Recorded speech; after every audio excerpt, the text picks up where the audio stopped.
The average Canadian near retiree aged 55 to 64 holds $147,000 in RRSP savings, according to Statistics Canada's survey of financial security. That's a number that probably sounds familiar. Maybe a bit low, maybe about right. Now here's the question most people never ask. When should you actually convert that RRSP into a RRIF? The standard answer is age 71, because CRA forces the conversion by the end of that year anyway. So people wait. They keep the RRSP sitting there, untouched, growing. And most financial advisors quietly agree with that approach. But there's a version of this story where waiting costs you, not saves you. And that version applies to more retirees than anyone talks about. You've probably heard the claim that 99% of Canadians should convert their RRSP as soon as they retire. And honestly, there's a lot of truth in it. But the two groups it ignores, that's where things get expensive. This video walks through who benefits from early conversion, who doesn't, and how to figure out which category you're actually in. Let's start with the basics, because there's a lot of confusion about what RRSP to RRIF conversion actually means. Converting your RRSP to a RRIF is not a taxable event. Nothing is sold, no tax is triggered. The account name changes, the investments stay put, and the only real difference is that you now have to take out a minimum withdrawal every year, starting in January of the following year. The mandatory deadline is age 71. CRA requires you to convert by the end of the year you turn 71, but you can convert earlier, anytime you choose. Why does this matter? Because RRSP withdrawals and RRIF withdrawals are taxed very differently. When you pull money out of an RRSP, the bank withholds tax automatically, 10% on the first $5,000, 20% on amounts between $5,000 and $15,000, and 30% on anything above $15,000. There are also withdrawal fees at most major Canadian banks, typically between $25 and $50 per transaction. RRIF minimum withdrawals have zero withholding tax and no fees. You still pay income tax at the end of the year, but the money flows to you in full each month, and you manage the tax through your regular return. Here's the part most people miss. Once you turn 65, RRIF withdrawals qualify for the federal pension income tax credit. That's a $2,000 credit that reduces your federal tax by $300. RRSP withdrawals don't qualify, not at any age. So in a straightforward case, converting at 65 instead of waiting until 71 saves you fees, frees up cash flow, and unlocks a tax credit. That's the basic argument for early conversion. And for many retirees, it holds up. But the 99% claim, that's where it starts to break down. The claim that 99% of Canadians should convert their RRSP the moment they retire is a compelling headline. But it's not backed by any published data. And more importantly, it doesn't match how the tax and benefit system actually works. That number implies a near universal rule. And when you frame it that way, two groups of retirees hear it and assume it applies to them. For both groups, it doesn't. So let's run through a quick self-check. 3 questions. First, do you currently receive or expect to receive the Guaranteed Income Supplement? The 2026 income threshold for a single retiree to qualify for GIS is $22,100. If your annual income from all sources is close to that line or below it, GIS may already be part of your retirement income. Second, are you single or without a common law spouse? Third, is your taxable income below $40,000 per year? If you answered yes to any of those, the 99% rule is not a reliable guide for your situation. The reason is mechanical. The main tax benefits tied to early RRIF conversion, spousal income splitting, the pension credit multiplier, the withholding tax arbitrage, are built around a specific income and household profile. That profile is a married couple, both over 65, with retirement income in the mid-range. If you're single, or close to the GIS line, the calculation shifts in ways that matter a lot. This doesn't mean early conversion is wrong for you. It means you need to run the actual numbers before making a decision. We'll get into both exceptions in detail. I used to tell every client to consider converting at 65. Then I watched a single client pay roughly $3,000 more in federal tax than a married client with the exact same income, same RRIF balance, same withdrawal amount, different household status, very different outcome. That moment changed how I approach this conversation. Here's what's happening behind the numbers. One of the biggest tax advantages of converting an RRSP to a RRIF at 65 for a married couple is pension income splitting. Under CRA rules, spouses and common law partners can split eligible pension income. RRIF withdrawals qualify as eligible pension income once you're 65. That means a couple can shift up to half of one partner's RRIF income to the other, evening out their tax brackets and reducing the total tax they pay as a household. Take two retirees, each receiving $40,000 from a RRIF. A married couple can split the income so each reports $20,000. Their federal tax, after the basic personal amount and pension credit, comes out to roughly $344 each, about $688 combined.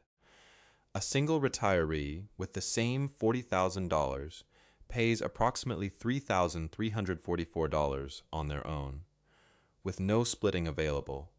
That's not a rounding error. That's a structural gap built into the tax code. Single retirees do still benefit from the federal pension income tax credit at age 65. The $2,000 credit reduces federal tax by $300 per year. That's real money, and it's worth capturing.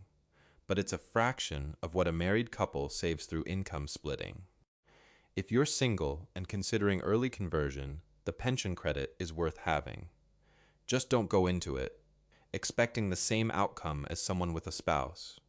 The math is different, and the decision should be too. Let me tell you about Marie. Marie is 67, single, and has no workplace pension. Her only fixed income is OAS, about $8,600 a year. Because she has no other income, she qualifies for close to the maximum guaranteed income supplement payment for a single retiree, up to $1,070 a month, or $12,840 a year. For Marie, GIS isn't a bonus. It's a core part of how she covers her monthly expenses. Now imagine her financial advisor tells her to convert her RRSP to a RRIF immediately. Just $14,000 a year to start. A modest draw on a $200,000 account. That $14,000 RRIF withdrawal gets added to her income as taxable income. For GIS purposes, that income counts, and GIS is reduced by 50 cents for every dollar of other income above zero. On $14,000 in RRIF income, her GIS drops by $7,000. Instead of $12,840 in annual GIS, she receives $5,840. That's a $7,000 loss in government benefits. For a $14,000 withdrawal, she may not have even needed. I don't know every detail of your financial picture, but if you're close to the GIS threshold, this one decision, converting early without running the numbers, could cut your monthly income by more than $1,000. That's not a small thing. The guaranteed income supplement is calculated based on your net income from the previous year's tax return. RRIF withdrawals count in full. TFSA withdrawals do not. So if your income is near that $22,100 line, the right tool to supplement your cash flow isn't a RRIF, it's a TFSA. The RSP to RRIF conversion can wait, or be done in a very controlled way that keeps your taxable income well below the threshold. GIS payments are recalculated every July based on your previous year's income tax return. That means a single year of higher withdrawals can affect your benefits for the full following year. The damage isn't permanent, but it's real, and it's preventable. This is one of the clearest examples of where a general rule runs into a specific situation, and the specific situation wins. For those who don't fall into the GIS zone and who have a spouse or common law partner, the case for early conversion is strong, not because it's a clever trick, but because it works with how the tax system is structured. Let's walk through the main benefits. The pension income tax credit is the starting point. Once you turn 65, RRIF withdrawals qualify. The $2,000 credit reduces your federal tax by $300 per year. You don't get that on RRSP withdrawals. So converting at 65 instead of waiting until 71 means capturing 6 years of that credit you would have otherwise missed. Then there's spousal income splitting. If you and your spouse both have income in different brackets, shifting RRIF income between, you can move dollars from a higher tax rate to a lower one. Say one spouse has $80,000 in RRIF income and the other has very little. Without splitting, a portion of that $80,000 is taxed at the 20.5% federal rate. Split it evenly, $40,000 each, and both spouses stay in the lowest federal bracket. The annual federal tax savings from that bracket shift can reach over $1,200. That's real money, and it stacks year after year. Early conversion also eliminates the withholding tax friction on RRSP withdrawals. Once you're in a RRIF, minimum withdrawals flow to you without withholding. No partial holds, no waiting for a tax refund to recover over withheld amounts. Now consider tax smoothing. Most people's income doesn't just hold steady in retirement, it changes. CPP and OAS come in at different ages. A part-time income might taper off. If you can start drawing RRIF minimums in your early 60s, you're spreading taxable income over more years at lower rates, rather than being forced into larger withdrawals after 71 when your income picture may be less flexible. Here's a simple illustration. Say you have $185,000 in a RRIF at age 65. The minimum withdrawal rate is 4%, which means $7,400 in year one. Because this qualifies as eligible pension income, you capture the $300 pension credit immediately. And if your spouse can receive a portion of that income through splitting, they may claim an additional $300 pension credit on their return as well. That's $600 in combined federal tax savings on a withdrawal you were going to take anyway. And one more thing, if you're delaying CPP to maximize your benefit, say drawing it at 70 instead of 65, the RRIF minimum withdrawal can act as a bridge. It gives you something to live on without creating large taxable withdrawals later. The two strategies work together. None of this is automatic. It takes some basic planning, but the structure is there. The benefits of early conversion are real, but there's a risk that doesn't come up often enough. Withdrawing too much too soon. Statistics Canada life tables projected to 2026 put average life expectancy for a 65-year-old Canadian at 84 years for men and 87 years for women. Those are averages. A meaningful number of people live well into their 90s. Now think about what happens if you convert at 65, start withdrawing beyond the minimum to smooth your taxes, and do that consistently for 15 years. Your RRIF balance shrinks faster than expected. You're 80, and the account that was supposed to last another decade is getting thin. The tax savings you captured at 70 don't cover the income shortfall at 85. This is the fragility path. It looks reasonable in year 1 and starts to look fragile in year 15. The resilience path looks different. You convert at 65, but you take only the minimum RRIF withdrawal, just what CRA requires. Any extra cash you need comes from your TFSA, which doesn't affect your taxable income, doesn't touch your GIS eligibility, and doesn't compound your tax exposure later. You keep the RRIF growing as long as possible, and you use the TFSA as a buffer. The point isn't that you should never withdraw more than the minimum. Sometimes you need to. A property tax bill, a dental procedure, a car repair. Real expenses don't wait for optimal tax timing. The point is that those extra withdrawals should be intentional decisions, not a default habit that quietly depletes the account. If you're planning for 20 or 25 years in retirement, which is not unreasonable, the pace at which you draw down your RRIF matters more than capturing a few $100s in annual tax credits. Everything we've covered so far assumes you're at least 65, but what if you retire at 58 or 62? Here's the honest answer. Converting before 65 removes most of the tax advantages we've been discussing.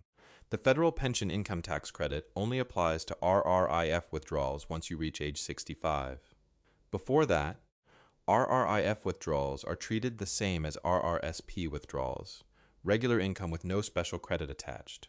Spousal income splitting for RRIF income also requires you to be 65. So the two biggest reasons to convert early both disappear if you're converting before your 65th birthday. That doesn't mean there are no reasons to convert earlier.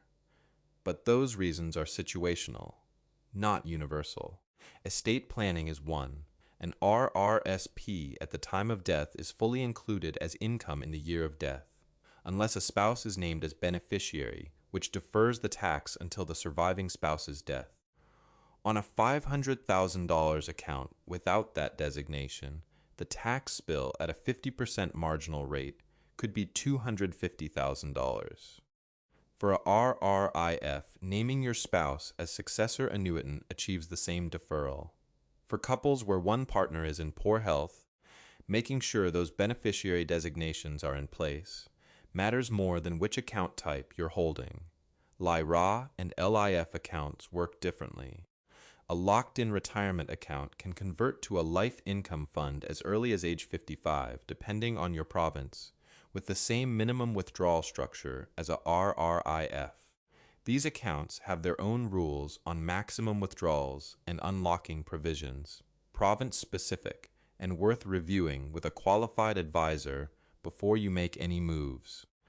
If you retired early and you're sitting in the gap between your last paycheck and your 65th birthday, the cleaner strategy in most cases is to draw down strategically from your TFSA, keep the RRSP intact, and plan the RRIF conversion around the age where the credits and splitting benefits actually kick in. Let's make this practical. 4 steps. Step 1. Check your GIS eligibility. Go to the ESDC website at canada.ca and look up the current income thresholds for the Guaranteed Income Supplement. If your projected income in retirement is within $10,000 of the single or couple threshold, this isn't something to estimate. It needs to be calculated properly. Step 2. Run the income splitting numbers. CRA has a tax calculator at canada.ca that lets you model what happens when you shift eligible pension income to a spouse. If you're married and both of you have retirement income, this is worth doing before you finalize a conversion plan. The difference can be meaningful. Step 3. Consider a partial conversion. You don't have to convert the entire RRSP. CRA allows partial conversions. You convert only a portion of the RRSP into a RRIF, leaving the rest in place. This is where most people get stuck. They think it's all or nothing. It isn't. Converting the amount you plan to withdraw annually keeps the RRIF minimum withdrawal manageable and gives you flexibility. Step 4. Set up automatic minimum withdrawals once you've converted. This keeps things simple, avoids the temptation to over-withdraw, and ensures you're capturing the pension income credit each year without needing to make an active decision every January. One important note on Step 3. If you convert the entire RRSP at once, you lock yourself into minimum withdrawals on the full balance, unless you transfer the funds back to an RRSP before age 71. That minimum grows as a percentage of the account each year. By the time you're 80, the mandatory withdrawal could be pushing you into a higher tax bracket. A partial conversion gives you a dial instead of a switch. If you want more retirement tips tailored to Canadians, subscribe to Brian's Canadian Retirement Playbook. New videos go up regularly, and everything is built around the Canadian tax system, not American content with a Canadian label on it. Most people who watch a video like this don't take action right away. They think about it. They tell themselves they'll look into it. 6 months pass. The RRSP is still sitting there unchanged. That's not laziness. That's a very predictable response to changing something you've held for 30 years. Behavioral economists call it status quo bias. When the cost of changing feels uncertain and the cost of doing nothing feels invisible, most people default to doing nothing. The RRSP has been reliable. It grew steadily. You never had to touch it, and now someone is telling you to restructure it? The instinct to pause is normal. I've seen clients sit on this decision for 6 months before taking the first step. They knew the math, they agreed with the logic, and they still waited. Here's a way to start without committing to anything major. Convert $5,000 to a RRIF, just that amount. See how the process works at your institution. Set up one minimum withdrawal, let it land in your bank account. You've now run through the full cycle, conversion, withdrawal, tax slip, without making an irreversible change to the rest of your RRSP. I've sat across from single retirees who were told by their bank to convert everything immediately, only to find out later they had no spouse to split income with. The bank ran a standard recommendation. Nobody asked the right questions first. Starting small keeps the options open, and it gives you real experience with a process that, on paper, feels bigger than it actually is. Let's bring this together. If your annual income in retirement is close to or below $22,100, or you're on GIS, early RRIF conversion can do real damage. The RRIF withdrawal gets counted as taxable income, and that can reduce or eliminate benefits you're relying on. In that situation, the TFSA is a much better tool for supplementing your cash flow.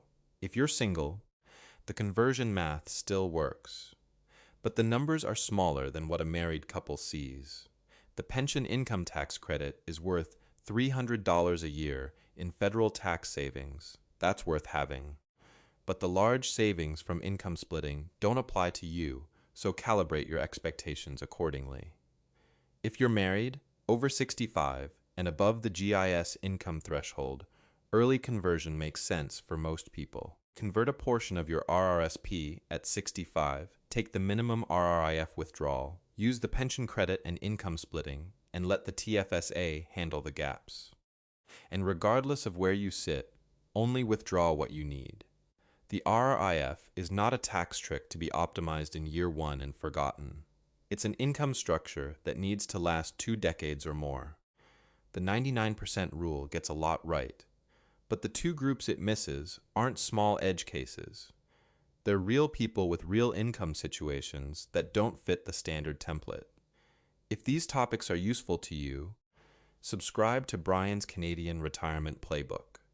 This channel is built specifically for Canadians working through retirement decisions. No generic advice, no American content repackaged for a Canadian audience.